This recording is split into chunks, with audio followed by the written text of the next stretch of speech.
Hey, how's everything going? Hi, how are you? I'm good. Busy.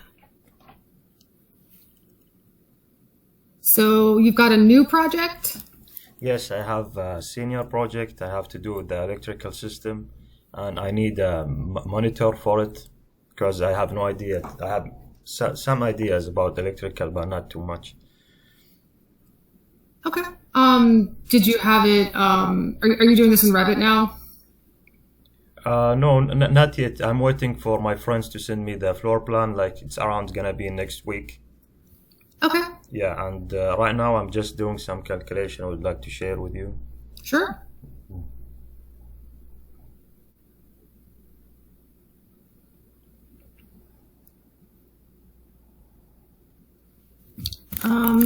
Probably be easier to screen share if you've got some, there we go, yeah.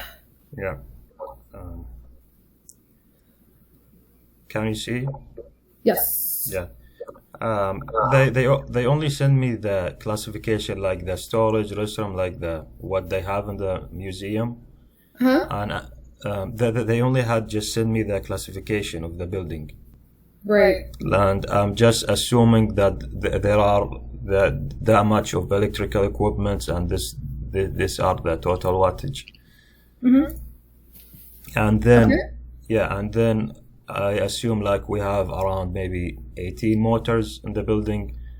And so we convert the horsepower to wattage, then we calculate the wattage. So we have the wattage here that's around 13,000 plus the 6,000. And I understand like this is, if we make plus, this will be the common load, but I'm not sure how to do the total load of the flats for the museum. Okay. So with the motor loads, did you do 125% of it? Because that's typically how we do it, unless you have multiple motors in one piece of equipment. So if that is a straight conversion and your total load was 13,667.5, if you guys only did that times 100%, you need to actually multiply it by 125. Does that make sense? Oh, okay. So I have to multiply the horsepower by 100, or sorry. So whatever you came up with for wattage, Okay. typically when we're doing the calculations for motors, the NEC tells us that we have to do that at 125% of the motor rating. Okay. Because you're going to have with motors you're going to have like a starting voltage. Uh, And so if you don't account for that, you're going to get nuisance trips on all of your motors. So whatever you guys calculated, just make sure that the loads for each motor was calculated at 125 of what it actually is. So you would have to add another 25% if that wasn't accounted for. So, for example, like here I have 13,000. This is the total wattage. So I have to multiply by some numbers to get 125% or. Yeah, so you're going to have to multiply that by 125% to get an additional 25% to account for the motor calculations that we typically use per the NEC. And that's typical of any motor. If you have a piece of equipment that has if you have multiple motors, you need to count the first one or the largest one at 125, and then you can count any additional motors at 100%. So just assuming those are all completely separate motors and not one piece of equipment. Yes, that they are If you need me to give you the table in the NEC that references that, I can do that. Yeah, sure. That's what. Give me a quick second to look it up because I don't have that memorized.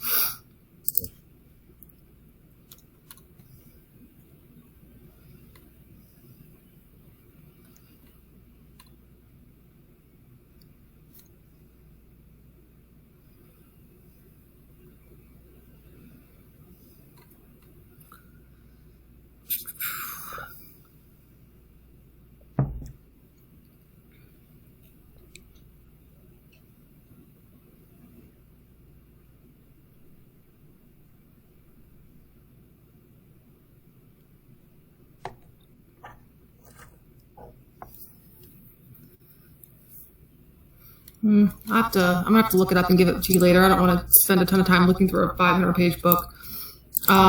So that's what you're going to take into it. Well, how far are you guys taking this? So you've got, are you doing like a full electrical design? Yes. That's not fair. No, actually, like we separate. Like some of them, they are doing the mechanical design. Some of them are the structural design. I have to do the electrical design. Gotcha. Yeah, that's kind of a large undertaking, unless you're doing strictly electrical engineering. But I'm sure they're going to give you some leeway there. Okay, so I guess the question is also going to be, what do you have to account for, you've got lighting loads, you've got motor loads, and then you've got like receptacle loads. Did you do any calculations for receptacle loads? Okay. And how many wattage do you think for per each receptacle? For each receptacle? Oh, that I'm going to have to get my book out for.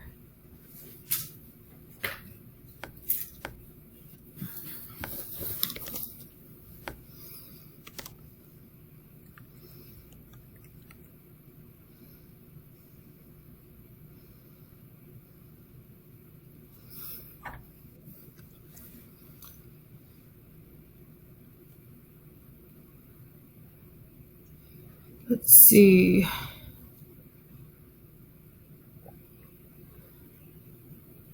So it's 180 VA for each receptacle.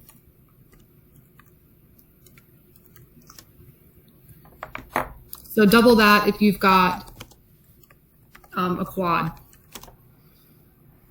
Okay, 180 voltage ampere per each receptacle.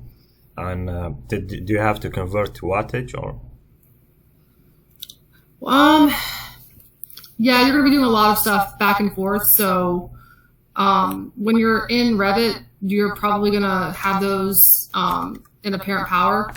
But if you've got to, you're going to have to convert back and forth from watts. So start with watts, convert it back to watts, and then just do kind of a rough estimate of how many receptacles you're going to have. And when you're doing that, make sure you're taking into account how frequently you have to have a receptacle. So you should be able to kind of guess how many receptacles you're going to have per room.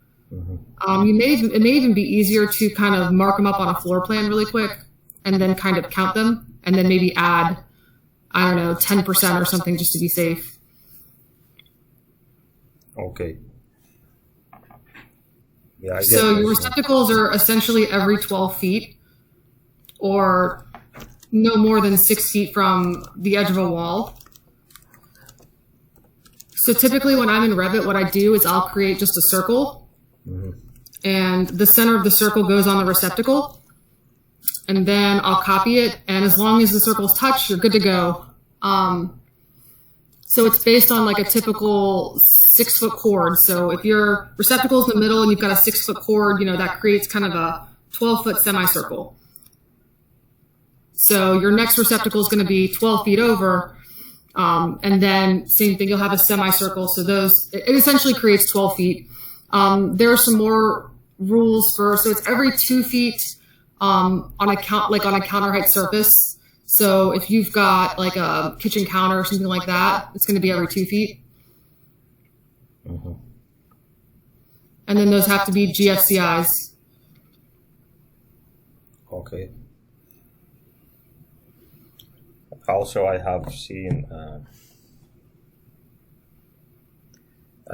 like lighting requirements. Like for example, if you have a room type, then there is a required lighting like 30 FC average, 33 FC. Like here I have it. Yeah, foot candles. So for your lighting, are you actually doing lighting calculations?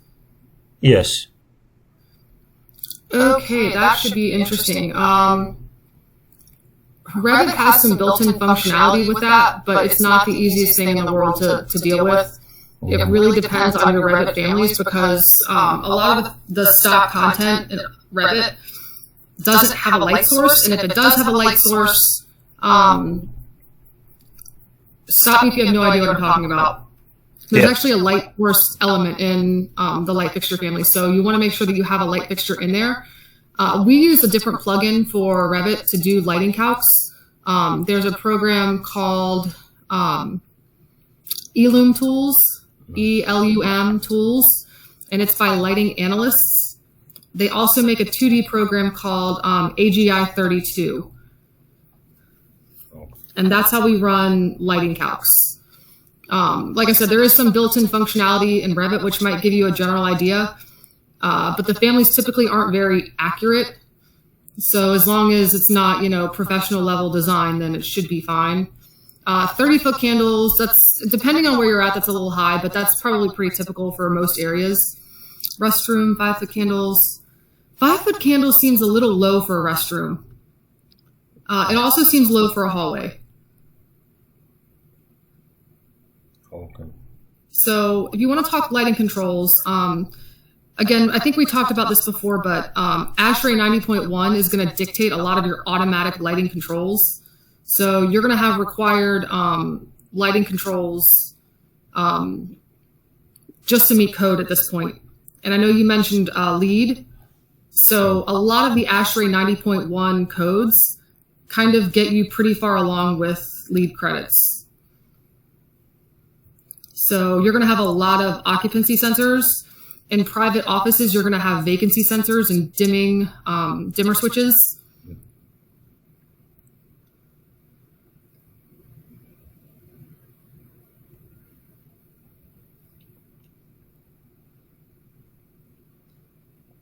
Yes, hello. Yeah, I didn't know if you wanted to write that down or something. Oh, I think it's let me see. I'm just I think the voice is recorded, so I can hear your voice later if something Okay, is. sure. Yeah, I'm recording and- actually. Yep, no problem. So yeah, you can Google ASHRAE 90.1, and there's a whole section or IEEE, or there's a whole section on lighting controls. But again, rule of thumb is every private office is going to have a dimmer switch and a vacancy sensor. Bathrooms are going to get occupancy sensors. If you have like a single stall or just one water closet, you can do a vacancy sensor in there. Let's see, conference room, same thing. You're going to get a dimmer switch and a vacancy sensor. So big galleries, you're probably going to have occupancy sensors, but you're also going to have manual on-off switches. And so the big driver for most of the lighting stuff, especially the calcs, it's going to be egress lighting. So you're required to have, I think it's 1-foot candle minimum.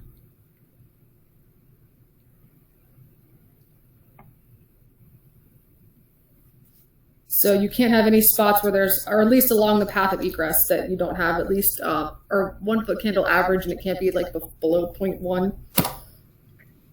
Is this like the ASHRAE standard that you're talking about?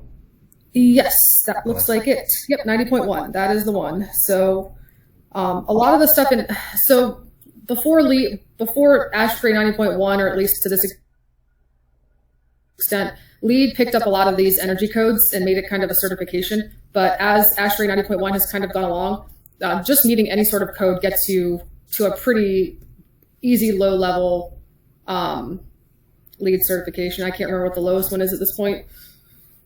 I'm LEED certified, but I haven't used it in forever. So Yeah, I see some students that they have the certification, the LEED. I have some examples they did it, but I'm really not sure how to do the LEED certification. So, like I said, I would do a little bit of Googling, but just meeting ASHRAE 90.1 is going to get you pretty far on some of the credits for reducing energy. Same with your automatic flushing toilets, your low flow fixtures, all that stuff. And I haven't kept up with the changes to the credits. I'll be honest, like we have to credential maintenance every 2 years, and I just did mine, and I really don't know what they've changed, to be honest. They change them a lot because of the fact that the codes are kind of making it easier to meet. So they've gotten a little more crafty with it. But just meeting building code, you're probably going to be able to get a LEED silver certification.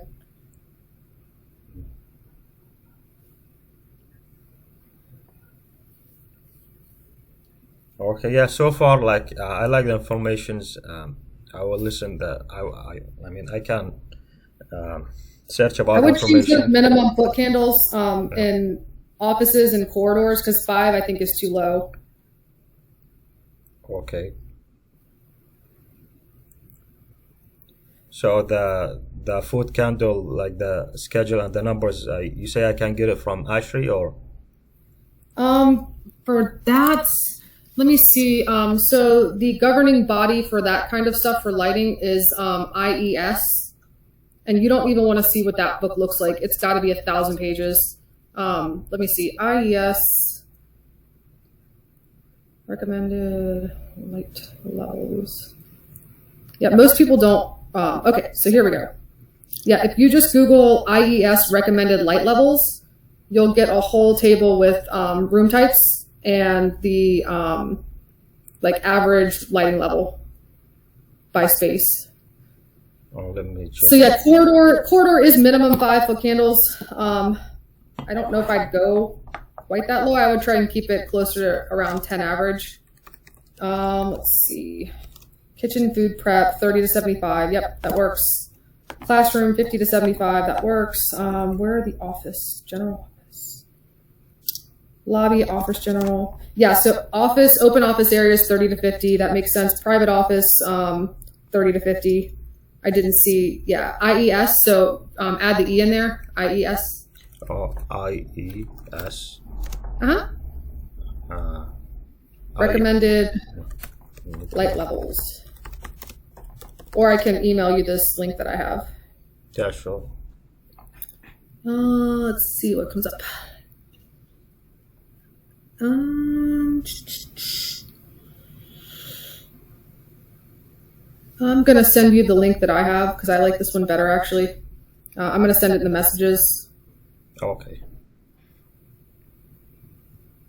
I'll also send the name of that program. And that is eLoom Tools for lighting calcs.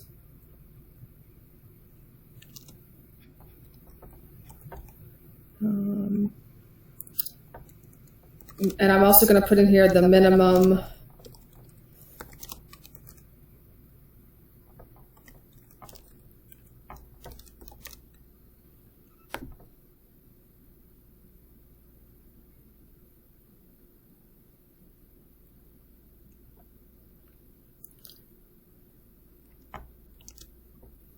So I guess you guys are going to have to determine what the path of egress is and make sure that's either battery backup on each individual fixture, or they make these, we call them bug eye fixtures, but they're basically just emergency lighting units that just stick to the wall. They're not very attractive, but they will give you enough light to meet code. Or you can just find a fixture that has a battery backup. And once it senses the light loss or the power loss, it will turn on. Assuming you're not doing any sort of a generator backup, which I wouldn't do for this just because it just makes it really complicated. You also mentioned a single line. You need to do a single line? Yes, single line diagram. And, okay. Yeah, and for this, I know how to do that. Common loads is just to make sum of all the wattage, but for the total load of the flats, I know the BHK stuff, but I don't know, like, according to the museum, like, what can I choose for it? What you choose for what? For the museum. For the total load? Yeah, I want the total load of the flats. Yeah, I think you're going to have to go back and figure out approximately how many receptacles you're going to have before you can figure that out. But if you've got the motor loads, you've got the lighting, you should be able to kind of tack on that. And I would overestimate it a little bit just to give yourself some wiggle room. Keeping in mind that a lot of times you're going to have dedicated receptacles for things like copiers, water coolers, printers, refrigerators, microwaves, commercial coffee makers. The kitchen area that almost every building has is where a lot of the dedicated circuits come from. Okay. So aside from your what we call convenience receptacles, which are your every 12 feet receptacles, you're going to have dedicated circuits for a lot of other things.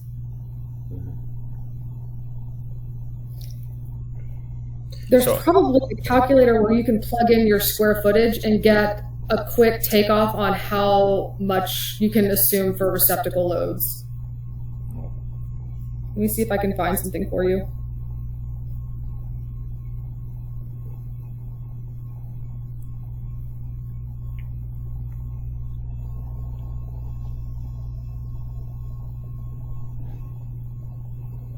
Let's see.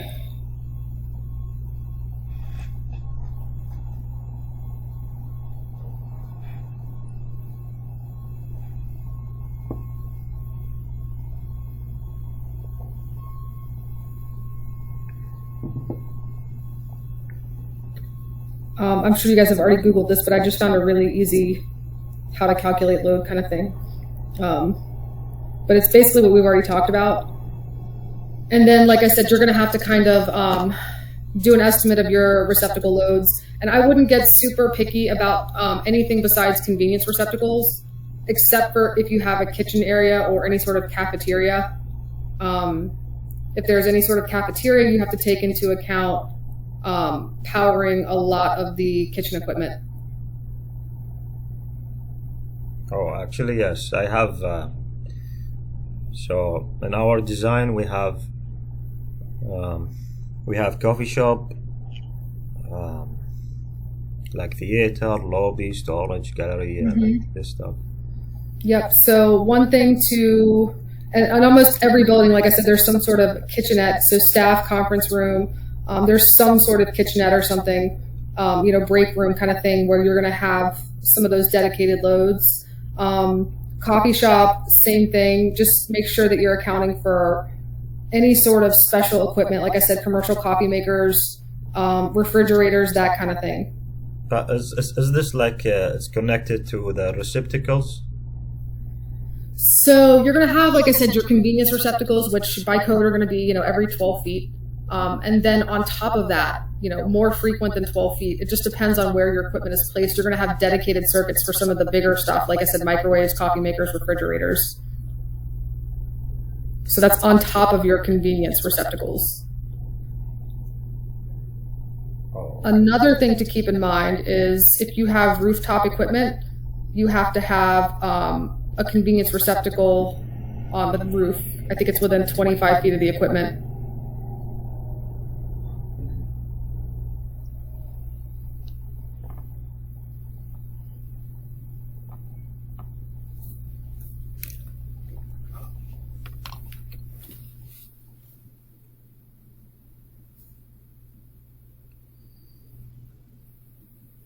Yeah, it's not exactly quick and easy to teach electrical design.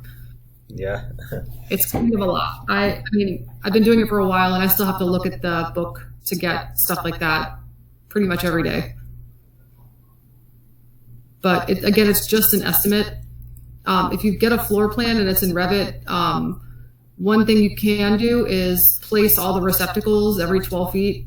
And then right click on one and do select all instances, and just that'll give you a tally of how many receptacles you have in the whole building. That's probably the best way to do it. So there's not really a situation where you're guessing, first of all. At this stage, when you're just designing and you're just trying to come up with, random numbers, you're just kind of guessing how many you need. And then once you're kind of in the design process and you've got a floor plan, it's easier at that point to just go ahead and start placing your receptacles approximately and then get a good count on them to kind of figure out your load. Okay. So do you think like in a big commercial building with 2 floors, like the number of receptacles may be around like how many? I would say like hundreds easily. 400? I mean, it could be more than that. It completely depends on the square footage. And how many rooms there are, because the more linear wall surface you have, the more receptacles you're going to need. So I'm sure you can probably find a calculation based on the linear wall space that you have, how many you would need. There's got to be a calculator someplace. Like I said, typically at the beginning, we're just guessing. We're putting a number in there and then we adjust as we go. And as far as electrical design goes, for the most part, you're almost always over designing. So there's always a little bit of wiggle room. I would just do kind of a rough takeoff about how many, like look at your floor plan and just kind of guess, okay, I'm going to need 3 receptacles in this room, 3 in this one, and then do that, multiply it by, again, 110, 125% just to get some cushion built in until you're actually placing the receptacles and know exactly how many you're going to have. But even regardless of that, you're going to size it to be bigger because it wouldn't be a very good design if it only barely met the needs of the building. Okay, get it.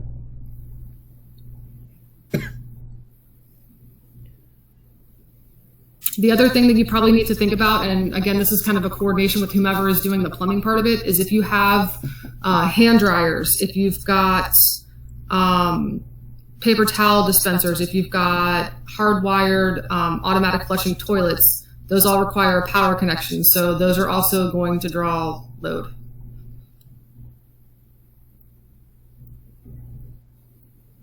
So those are just some categories you want to check with as far as power. And again, the toilets can always be battery operated. It's just something to think about.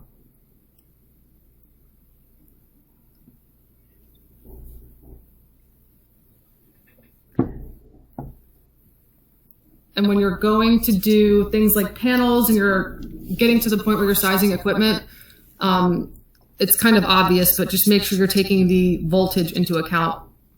Typically in a building like that, we're going to have a 480 service, and then it's going to have step-down transformers to the 277 volt stuff. Oh yeah, like for the transformer, like I know there is several types of transformer, but I don't think we can run like the overhead transformer for a big commercial building. Is this right? So the big wet type transformers, those are your medium voltage transformers that go outside. The utility comes into those and then takes the line voltage and converts it into the 480. And then inside the building, you're going to have step down transformers for the even lower voltage stuff. The 277, 110. Oh, okay. So there's gonna be 2 transformers, like one outside the building and one inside. Yes, you're going to have one. You're going to have a utility transformer, which is going to be medium voltage, and that will probably be your wet type transformer. That's usually provided by the utility, so the power company. And what you're typically responsible for are the transformers inside that take the 480 coming into the building and transforming that into the even lower voltage stuff for things like receptacles. The 480 stuff is what you're going to need for all those motors that you have. Most of the time, electrical equipment, the bigger motors are going to be 460, and you'll still probably have some that are smaller that are 208. But a lot of the big ones, like your big air handlers and stuff, those are going to be 460. 460 is a pretty typical voltage for mechanical equipment. Okay, and for the wiring, like, do you have to do calculation for wiring, or I have to? So we don't. The only thing that we provide wires, like actual feeder sizes for, would be those those pieces of mechanical equipment. Okay. So we don't typically leave it we don't typically go to the point where we're modeling or even accounting for branch circuitry. So anything going to your receptacles and stuff like that, we don't go that far. So if you're doing a single line diagram and you're trying to show your feeders, you're going to show your main feeders to your panels, and then from those panels to your mechanical equipment. Mm-hmm. Does that make sense? And if you need to know what the tables are in the NEC for that, I can give you that. Yeah, like for the I know, like, there's a transformer, then there's then sub feeders. Transformer, then panels, then sub panels, then the loads.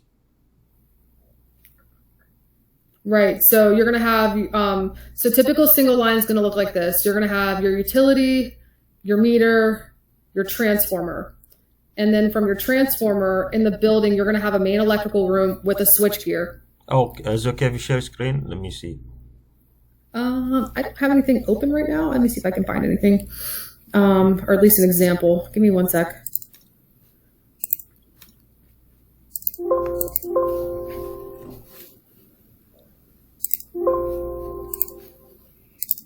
What is it beeping at? Oh my God. All right.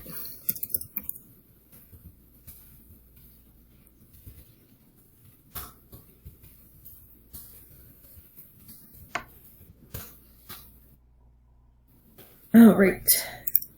I'm just going to pull up an example real quick. Some of these are a little confusing.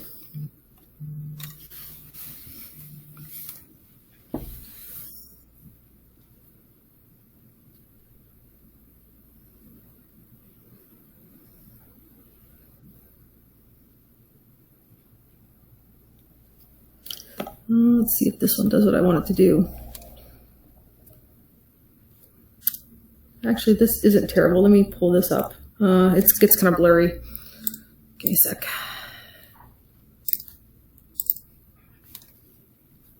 Oh, here's a good one.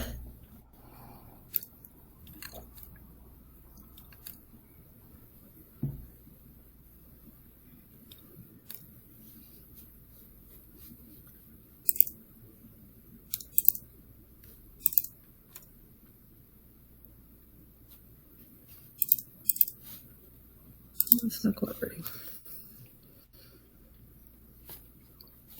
All right, I'm going to share screen. Give me a sec.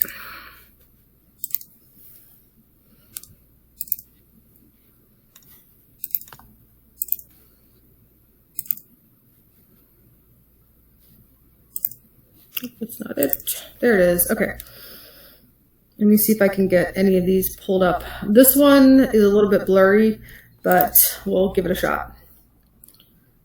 So let's see. Right here, we're showing the line voltage. So this would be your utility transformer. Let me find a better one that shows kind of the main switchgear.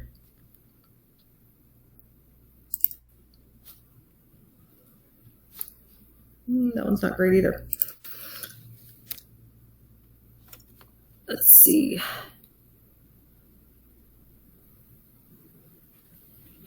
I'd pull up mine, but I can't. Some of the stuff I work on, I can't pull it up, unfortunately, but trying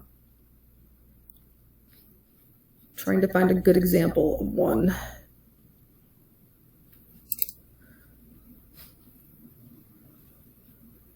None of these are really great. They're very hard to read.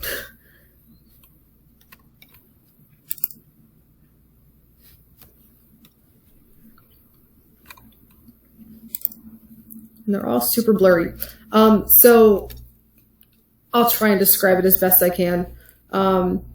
So you're going to show the utility coming in. Have you looked at any sort? Do you have any sort of like single line symbols yet for Revit? I do have. Okay. So what you're going to show is you're going to show it's like a little triangle, and it just goes down. So for all of your feeders, you're just going to show a line. So you'll show a line going into your transformer, and then from your transformer, you're going to go down into your switchboard. The switchboard usually has multiple sections. I would just keep it fairly simple and just show basically a panel board, a distribution panel board, and then all of your main circuit breakers for your panels underneath it. So let's see, none of these really look great. See if I can find a better one.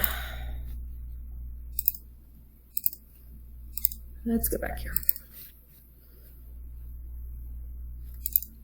This might be promising. Okay. So typically, you're organizing your single line, just starting from the most upstream device, which is going to be your main switchboard. That's going to power everything in your building. And then down from there, you're going to have a bunch of, you're going to show a bunch of breakers. These are terrible looking circuit breakers. And each breaker is going to represent a panel. So you're going to have your 480 stuff, and then your 480 stuff is going to have probably other loads on it, so other circuit breakers, but it's also going to have feed through lugs to a transformer that is going to feed the lower voltage panels, so a 277 panel. See if what I'll do is I'll go back after this and see if I have one of mine. If not, I can make one really quick and kind of just show you. Let me see what I have open in Revit. I may be able to. I'm going to stop sharing for a second, and then I'm going to open. I'm going to open Revit and kind of show you how we would show those. Let's see.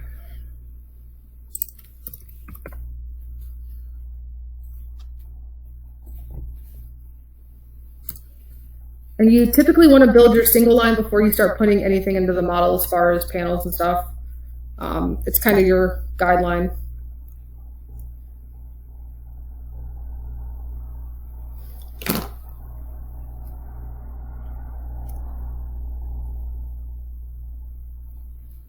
Every time I'm in a hurry, my computer takes forever. All right.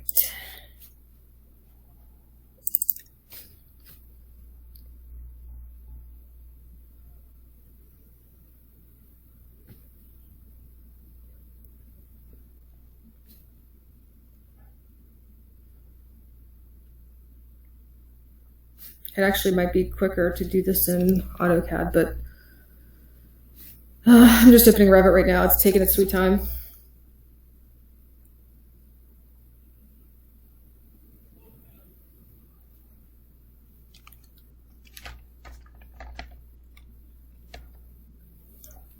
Yeah, I don't think I can do the single line diagram until I do the whole calculation. Correct, because you need to size your panels. Yeah.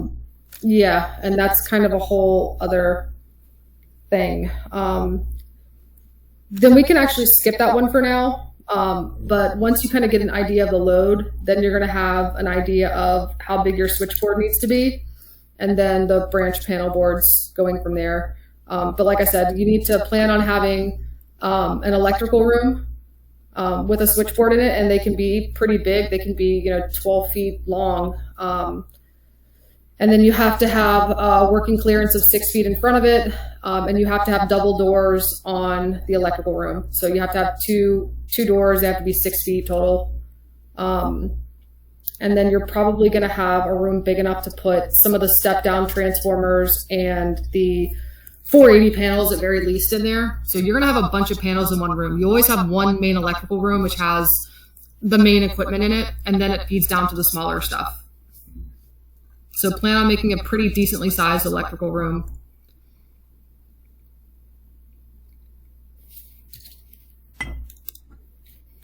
But yeah, you're going to need your kind of basic load, and then you can start sizing your switchboard from there. Then once you size your switchboard, probably the last thing you're going to do is go back and add your feeder sizes. Once you start getting those panels in and getting them loaded, then you can size your feeders. You can go ahead and, well, you also need the lengths too of the feeders. The mechanical stuff, you can, depending on how many things you have for mechanical, you can also do like a motor control center. So it's basically like a distribution panel just for mechanical stuff. You can do it that way, or you can have each individual mechanical feed come from one of the 480 panels. Do you mean the PLC, right? BLC? The logic controller. You see. Logic controller. I think there is yes, a programmable logic controller. Like it's a PLC, a Programmable logic control, also referred to a programmable control, is the name given to a type of computer commonly used in commercial industrial control application. Yeah, I mean, so typically that stuff you can. I guess that's going to be kind of similar to like a motor control center. Again, but that's just controls. So all of your mechanical stuff, it'll have its actual power feeder, and then it will have just a separate circuit that just runs controllers. It really just depends on the mechanical equipment. To keep it easy, I would just account for mechanical panels. So I would probably, if you have 2 floors, I would plan on having 1 mechanical panel for each floor, just dedicated 480 panel for each floor, and then just run all your mechanical stuff from that to keep it simple. All right, okay. The more complicated you get with some of the stuff, the more likely you are to violate a bunch of codes.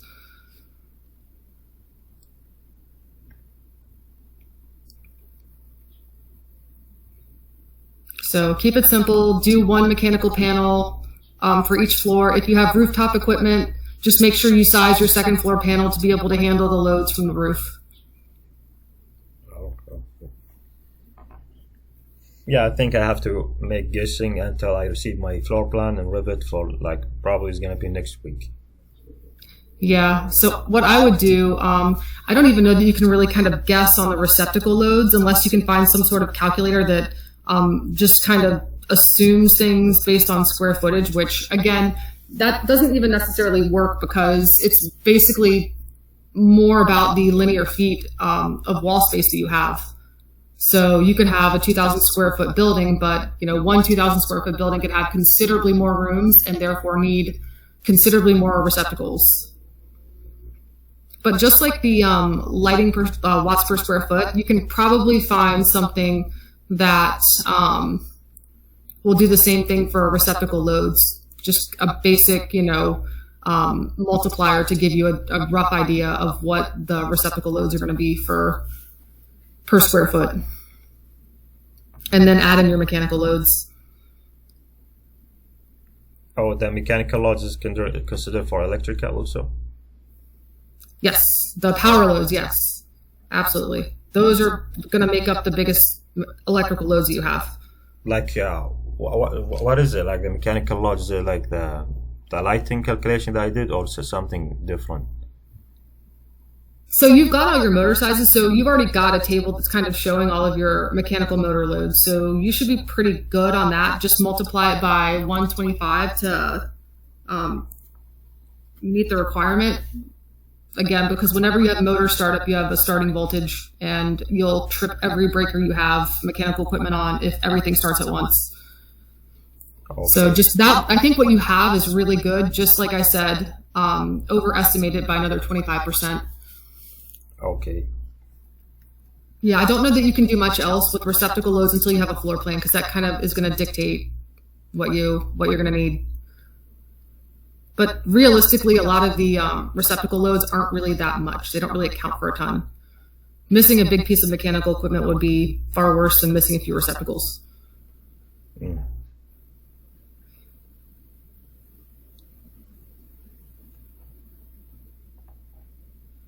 All right, that's great information. I think let me try to do some, I have to guess some, make some suggestions. Okay. And I will set an appointment next time. I will let you know for next time so that we can. Yeah, once you have a floor plan, it'll be a little bit easier to work with. And Yeah. I'll go ahead and pull up a single line and get some symbols ready for you. That way, if what you have in Revit's not very good, I could just send you some. But yeah, let me know once you get a floor plan, and we'll take a look at it and talk a little more in detail. All right. Okay. Thank you so much. All right. Good luck. Talk to you later. Thanks. Have a good day.